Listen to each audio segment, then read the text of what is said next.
Le 9 janvier 2025, Arlette Donono, ministre de l'Environnement, du Développement durable et du Bassin du Congo, débarque dans la biosphère de Dimonika, dans le massif du Mayombe, où près de 5 hectares de forêt sont déjà détruits par une intense activité d'exploitation d'or.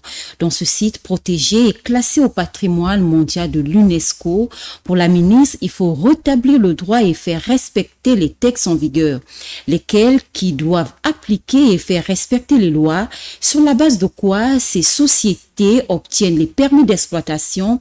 Que dit le gouvernement congolais sur cette affaire? Des interrogations que nous essayerons d'épingler ce soir dans les chroniques des BFN. Bonsoir et bienvenue à tous. Bonsoir Brony. Bonsoir Gabriel. Brony, la ministre de l'Environnement a dénoncé une certaine forme de laxisme dans la gestion du site de Dimonika, pointant du doigt les responsables locaux. Suivons l'extrait de la ministre et on revient juste après. Je vous laisse constater toute la dégradation de cet écosystème qui est une zone de biosphère. Zone de biosphère de l'UNESCO. C'est une zone de biosphère.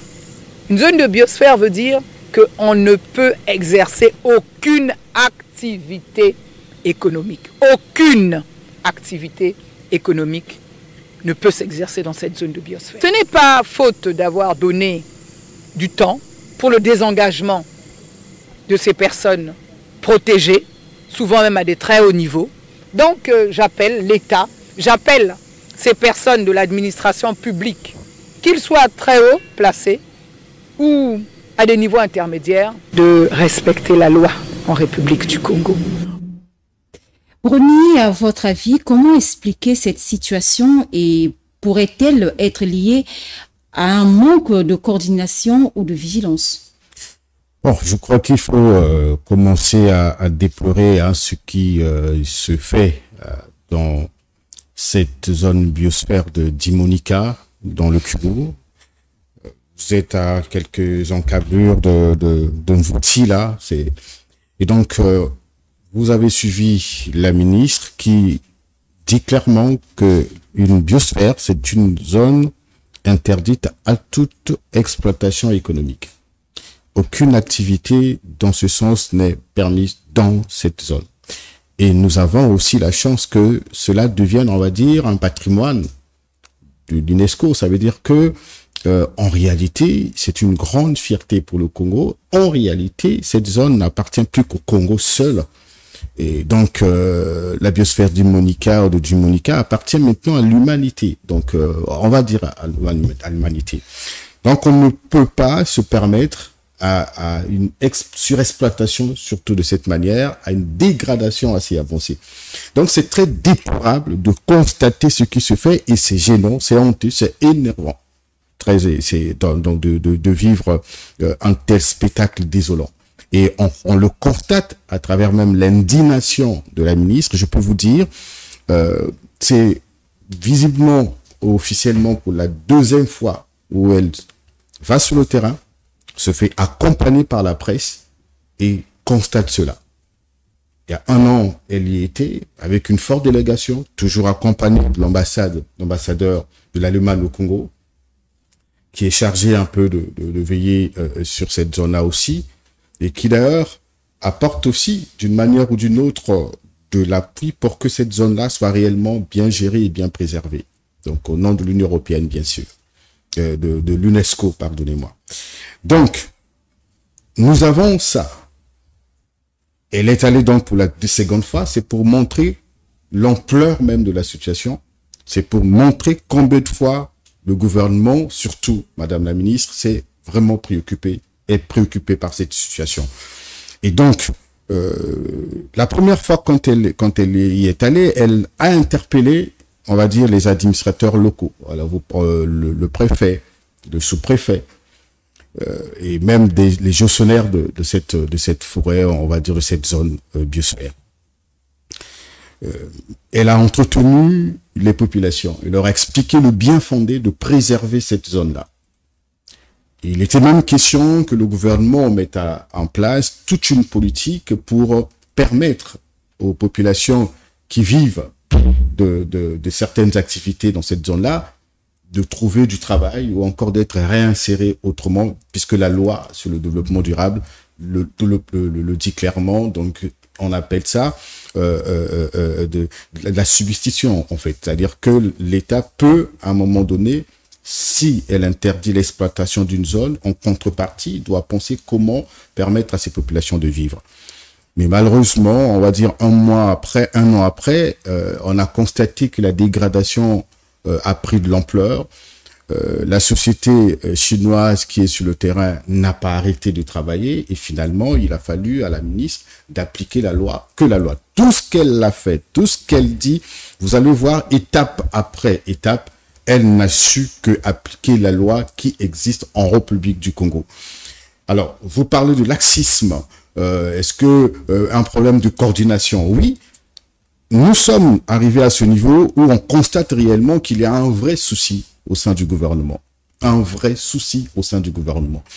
Il manque réellement un vrai travail d'équipe, un travail de solidarité, un travail de coordination. Nous allons en parler. Voilà. Et donc, c'est ce que déplore la ministre. Pourquoi? Parce que elle constate malheureusement que quand vous regardez son ministère, le ministère de l'Environnement et du Développement durable, voilà, et de bassin du Congo, c'est un ministère, on peut dire, qui est indéniablement stratégique et central pour le développement du Congo. C'est un ministère, j'ai envie de dire, qui est important dans l'équilibre des exigences économiques, sociales et même écologiques. Donc, ce n'est pas seulement un ministère de développement comme tel, et il est même le fondement même, on va dire, de l'avenir durable pour le pays. Donc, si la ministre n'agit pas telle qu'elle agit, si elle ne se préoccupe pas telle qu'elle se préoccupe de la protection de l'environnement, il serait difficile que toutes les politiques qui sont mises en œuvre de ce pays-là réussissent parce que ce ministère est un ministère central. Et quand vous lisez la loi sur donc le développement durable, vous allez vous rendre compte que tous les ministères ou presque sont intéressés ou sont touchés par l'environnement. Donc, on ne peut pas aujourd'hui se permettre d'agir de cette manière et constater ce laxisme, tel que nous le constatons au niveau local et même au sommet de l'État. Je parle là du gouvernement. Donc, voilà un peu son indignation. Et donc, on va dire, elle a raison d'avoir agi de cette manière. Elle a, à mon avis, aussi droit de déplorer ce qu'elle déplore. Il faut plutôt encourager le courage qu'elle a eu de dénoncer ce que les autres n'ont peut-être pas le courage de le faire. Le cas d'Imonica relève des failles dans la surveillance des sites protégés. Quelles solutions concrètes pourraient être envisagées pour renforcer les mécanismes de contrôle et de prévention? Mais la ministre le dit, hein, c'est ce que je voulais dire tout à l'heure, elle le dit clairement. Vous savez, je parlais là de différents ministères. Il y a le ministère qui s'occupe de la forêt, donc de l'économie forestière. Vous avez le ministère des Mines. Vous avez le ministère de l'Intérieur et de la décentralisation. Vous avez le ministère de l'aménagement du territoire. Vous avez le ministère même de la construction, de l'urbanisme. Vous avez plusieurs ministères qui sont concernés par cette situation. Donc, on devrait constater une forte mobilisation gouvernementale. On devrait constater une forte décision pour arrêter donc l'exploitation illégale des forêts ou de cette zone-là et aussi faire appliquer la loi, puisque le ministère de l'Environnement seul ne pourra pas, puisque c'est vrai qu'au nom de l'État, les sous-préfets et les préfets représentent l'exécutif ou agit aussi au nom de l'exécutif, mais il serait difficile pour Arlette Soudan-Nono de faire appliquer la loi dans son ensemble si elle n'est pas appuyée. Par exemple, j'ai envie de dire, par exemple, les agents de sécurité qui doivent à un moment donné, quand la loi n'est pas respectée, d'aller sur le terrain, de déguerpir par force ceux qui occupent ce terrain, occupent cette zone-là. Elle ne peut pas réussir seule si elle parlait tout à l'heure des autorités locales. Si elles ne sont pas impliquées directement, elle ne peut pas réussir non plus si, au niveau du ministère des Mines, les décisions ne sont pas prises. Donc, il y a tout ce circuit, tout ce chemin qu'il faut mettre en branle pour que les forêts soient protégées ou cette zone-là soit protégée. Et quand elle parle même des gens qui seraient protégés à un certain niveau de responsabilité, il faut comprendre, il peut arriver, ça peut s'expliquer par cette image. C'est-à-dire qu'il y a une véritable démission, ou encore, on a envie de dire, on n'a pas envie en réalité de travailler. On n'a pas envie en réalité on se préoccupe pas réellement de ces questions. Donc, elle indexe ces gens-là qui ne sont pas intéressés ou qui ne se préoccupent pas de ce qui se fait, ou encore réellement, c'est des gens qui sont totalement démissionnaires. Mais c'est le constat est fait. Alors, on parlait d'une société, on va dire, qui est en train d'exploiter d'une manière illégale. Ça veut dire que, en réalité, l'État congolais ne reconnaît pas avoir donné le permis d'exploitation ou d'exploration à cette société. Au Congo, on a peut-être 2 ou 3, 4 qui ont réellement le permis officiel d'exploitation. Le reste des entreprises qui existent ont des permis d'exploration. Donc, c'est deux choses différentes. Donc, c'est une société, certainement, puisque une société qui se permet à ce niveau d'aller s'installer dans cette zone dans toute impunité, aux yeux au-dessus de tous et même des autorités locales. Donc on peut comprendre qu'il y a une sorte de laxisme, une sorte d'autorisation, on va dire, illicite à ce niveau pour permettre donc à cette société de fonctionner. Donc, pour qu'on y arrive à réellement protéger la zone et même toutes les autres forêts et l'environnement, il faut qu'il y ait une véritable coordination gouvernementale. Il faut qu'il y ait une véritable solidarité. Il faut que chaque ministère, à son niveau de responsabilité, s'implique pour que tout cela soit réellement respecté. Sinon, la ministre peut beau s'impliquer, peut beau arrêter les travaux, mais si elle n'a pas l'accompagnement ou l'appui de tout le gouvernement, il serait difficile de réussir. La ministre est intervenue sur le terrain après avoir suspendu les activités de la société Citysal.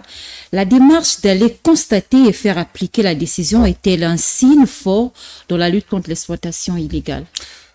Ça a toujours été le combat du gouvernement dans son ensemble. Là, il faut savoir que elle n'a pas commencé à le faire aujourd'hui.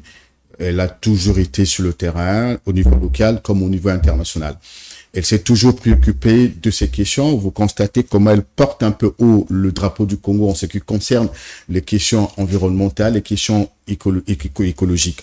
Et donc, pour ceux qui la voient pratiquer depuis plusieurs années, personne n'est surpris de constater ce qu'elle fait aujourd'hui dans la zone de Dimonika, parce qu'elle a toujours parlé, ou sinon elle a toujours brandi la loi comme moyen soit de protéger, de garantir, de faire pression, de répression, voilà, de faire voilà. Il y a tout cela qu'il faut voir. Donc là, c'est un acte assez fort parce que on ne pouvait pas continuer à assister sans agir dans un État qui est régi par des lois. On ne pouvait pas continuer à avoir une telle impunité s'enraciner aux yeux de tous, alors que la loi interdit cela. Quand vous lisez la loi sur le développement durable, vous constaterez que, si je ne me trompe pas, c'est l'article 104 qui parle clairement des zones réservées ou des zones qu'on ne peut pas exploiter. Et il y a aussi des études d'environnement, d'impact environnemental qu'il faut mener bien avant d'aller exploiter une zone. Alors, aujourd'hui, on a constaté que tout cela n'a pas été respecté et ce qu'il faut faire, c'est appliquer la loi, rien que la loi. C'est montrer combien de fois le Congo est préoccupé par ces questions environnementales. C'est montrer combien de fois le Congo est sérieux. Donc, c'est un engagement qu'il faut encourager, puisqu'il y a même la société civile qui a plus d'une fois déploré ce qui se fait à Dimonika, et même dans la Songa d'ailleurs. Nous avons vu et reçu même ici sur ce plateau les associations de droits de l'homme qui ont mené des enquêtes sur ce terrain et qui ont constaté. On a même suivi l'ambassadeur de l'Allemagne au Congo se plaindre de l'exploitation illégale, sinon de la surexploitation de cette zone. Donc à un moment donné, le Congo ne pouvait pas continuer à assister à cela. Et la décision de la ministre, je pense qu'il le fallait pour que le banditisme, on va dire, écologique que nous avons constaté, environnemental que nous constatons à Dimonika s'arrête. Ces sociétés exploitent également les réserves naturelles. Comment font-elles pour avoir des permis? Je le disais tout à l'heure que officiellement, selon nos informations, il n'y a que 4 sociétés, 3 ou 4, qui ont des permis d'exploitation donnés par l'État congolais. Les autres qui existent ont des permis d'exploration. Donc, on ne peut pas aller exploiter une forêt si vous n'avez que le permis d'exploration. Et quand on parle de cette société, on parle d'une exploitation illégale. Ça veut dire que officiellement, ce n'est pas le gouvernement qui a permis à cette société de s'installer. Et c'est pour cela, vous avez parlé du laxisme, c'est pour cela qu'on peut utiliser le laisser-aller, c'est pour cela qu'on va parler de la démission du gouvernement, c'est pour cela qu'on va déplorer le fait même qu'il n'y ait pas vigilance à ce niveau. Parce que la question qu'on se pose aujourd'hui, comment une telle société, qu'elle soit congolaise ou étrangère, peut-elle se permettre dans toute impunité, dans une zone protégée, dans une zone aussi sensible et stratégique, sans que les pouvoirs publics agissent? Ça devait déjà dès les premières heures, attirer l'attention de tous. Mais dans cette affaire, on constate simplement que personne n'est responsable. Personne n'est responsable. Ça devient une sorte de nébuleuse. Ça devient une affaire assez dangereuse où on ne sait pas réellement qui est derrière cette société qui travaille impunément dans une zone réservée. C'est pour cela le cri de gueule de Madame la ministre Arlette Soudan-Nono explique tout, explique le caractère un peu ténébreux de cette affaire-là, où on ne sait pas réellement qui a autorisé à cette société de s'installer dans cette zone. C'est pour cela qu'en premier lieu, elle s'attaque d'abord aux autorités locales. Pourquoi est-ce que avez-vous permis que cela s'exécute de cette manière? Qui a donné l'autorisation? On ne sait pas. Mais elle parle des gens haut placés dans l'administration, mais on ne sait pas qui exactement. Nos enquêtes se poursuivent pour savoir réellement qui est derrière cette société. Mais ce qu'il faut retenir aujourd'hui, c'est que Madame la ministre a réussi, sinon a mis terme donc à cette surexploitation pour le moment, puisqu'on se souvient qu'elle était déjà là-bas il y a 1 an, qu'elle avait pris des décisions fermes, et cette fois-ci, elle est allée vraiment avec tout ce qu'il fallait, une batterie, on va dire, des décisions juridiques pour tout arrêter. On espère bien que ça va s'arrêter, mais ce qu'il faut retenir dans tout cela, c'est que il y a forcément complicité, il y a forcément corruption dans cette affaire-là, il y a forcément, on va dire, la démission totale du gouvernement. Et là, on constate que la ministre se bat seule sur le terrain, alors que ça devait être une affaire de tous. Dimonika, classée au patrimoine mondial de l'UNESCO, illustre des engagements du Congo en matière de protection de l'environnement. Cette affaire remet-elle en question la crédibilité du pays comme acteur clé de la préservation écologique? Bruni. Oui, c'est dangereux. Je le disais d'entrée du jeu que c'est gênant, cela ternit l'image du pays à l'extérieur, puisqu'on ne peut pas à la fois être porte-flambeau, porte-étendard du combat écologique à travers l'Afrique et le monde, et permettre que de tels actes se pratiquent ou aient lieu, on va dire, dans votre pays. C'est pour cela que la ministre est en colère. Il faut savoir que tout ce qu'on dit dans ce pays sur l'écologie, sur l'environnement, ne sont pas des actes fantaisistes. Et on constate même que le président de la République, Denis Sassou Nguesso, porte ce combat. À mon avis, quand on regarde ce qui se fait dans ce secteur, les sommets qui s'organisent, les colloques qui s'organisent, les multiples rencontres à l'étranger, les rendez-vous à l'étranger, le président est toujours présent, il manque jamais à ces rencontres-là. Quand on regarde la ministre faire le tour du continent africain et même des autres continents pour aller porter haut ce combat et appeler l'humanité à s'impliquer, quand on regarde aujourd'hui le niveau de pénétration des questions écologiques au niveau local, où on constate que les associations, les jeunes sont impliqués aujourd'hui dans la protection de l'environnement et dans ce combat, on comprend bien qu'il s'agit des questions urgentes, on comprend bien comment est-ce que le président lui-même et le gouvernement en réalité portent ce combat. Donc ce ne sont pas des réalités fantaisistes ou encore des slogans politiques. Donc on ne peut pas aujourd'hui permettre cela. Le faire, ce serait vraiment aller à contre-courant de ce que le président dit, veut, Et ce qui se fait au niveau du gouvernement, ce que la ministre fait à travers le monde, c'est à l'air contre-courant. C'est même annihiler tous ces efforts-là, puisque l'on dira, mais oui, vous portez le combat, c'est vous qui êtes à la tête du fameux comité de Fonds Bleus. Voilà, c'est le président qui préside, on va dire, ce fameux comité. Mais comment pouvez-vous permettre cela? Et vous constatez que l'ambassadeur d'Allemagne au Congo est fortement impliqué et même dérangé par cette affaire-là. Donc, vivre une telle scène horrible ne peut que ternir l'image du Congo. C'est pour cette raison que au plus haut sommet du gouvernement, donc le Premier ministre, elle devrait réellement taper la main sur la table pour qu'il y ait beaucoup plus de vigilance, pour que tout son gouvernement s'implique dans la lutte pour la protection de l'environnement, la lutte pour la protection de ces zones réservées, puisque si tous les ministres concernés ne sont pas impliqués fortement dans cette lutte-là, il serait difficile, comme je le disais tout à l'heure, que l'on réussisse. Le Congo dispose d'un cadre légal solide avec des lois sur la gestion durable de l'environnement et le développement durable. Quelles sont les failles dans leur application qui permettent encore des activités d'exploitation illégale dans les zones dites protégées? Bon, les failles, c'est ça. Vous allez vous rendre compte, c'est ce qu'on a dit. Les failles, c'est ce qu'on a dit tout à l'heure, c'est l'implication des autres ministères.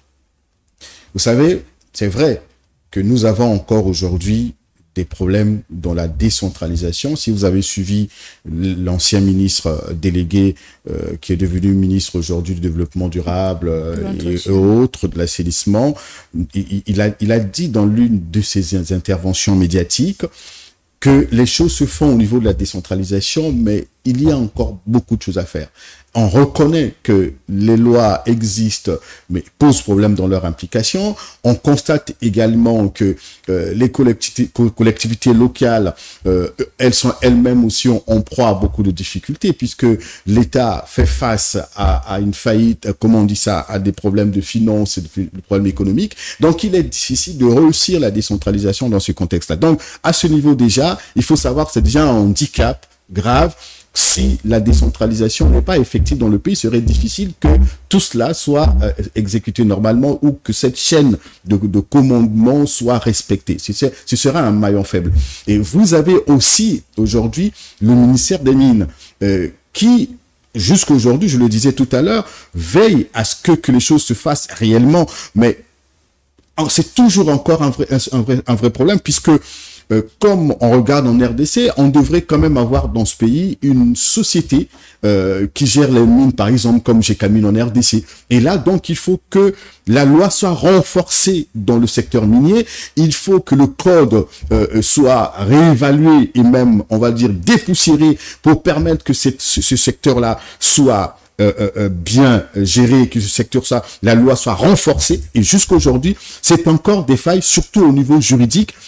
On ne sait pas réellement comment les choses se font. Vous constaterez que même au niveau budgétaire, sinon dans le budget 2025, on a plus ou moins un montant forfaitaire de 500 millions à peu près de fonds CFA qui proviennent du secteur minier. Pourquoi? Parce qu'on n'a pas encore la maîtrise totale de l'exploitation, sinon de l'exploration de ces zones. Il faut donc revoir la loi, il faut renforcer le code minier comme dans le secteur du pétrole avec la SNPC, pardon. Et il nous faut aussi avoir une société à la dimension de la SNPC, mais qui s'occupe cette fois-ci des mines. Si nous n'avons pas ça, ce serait compliqué. Il faut aussi les éco-gardes. Vous avez suivi un moment, il y a quelques semaines, quelques mois, un reportage d'Arsène Séverin dans la Sangha où il est allé voir comment le travail des éco-gardes se font. Il y a aussi un problème à ce niveau. Si ces gens ne sont pas à la hauteur de leurs tâches, s'ils ne sont pas suffisamment équipés et s'ils n'ont pas tout ce qu'il faut pour travailler, ce serait difficile que ces zones-là soient protégées. Donc, vous savez, il y a toute une chaîne qu'il faut revoir de fond en comble pour que même les lois qui existent au sein ou pour le ministère de l'Environnement, du Développement durable et du Bassin du Congo soient réellement appliquées, puisque ça ne concerne pas que ce ministère, ça concerne pratiquement tous les ministères. Et si le gouvernement n'est pas impliqué, ce sera difficile de résoudre ce problème. On constatera toujours les failles dans la protection, les failles dans ce qu'on déplore. Un dernier mot, Brony, avant de clore notre interview.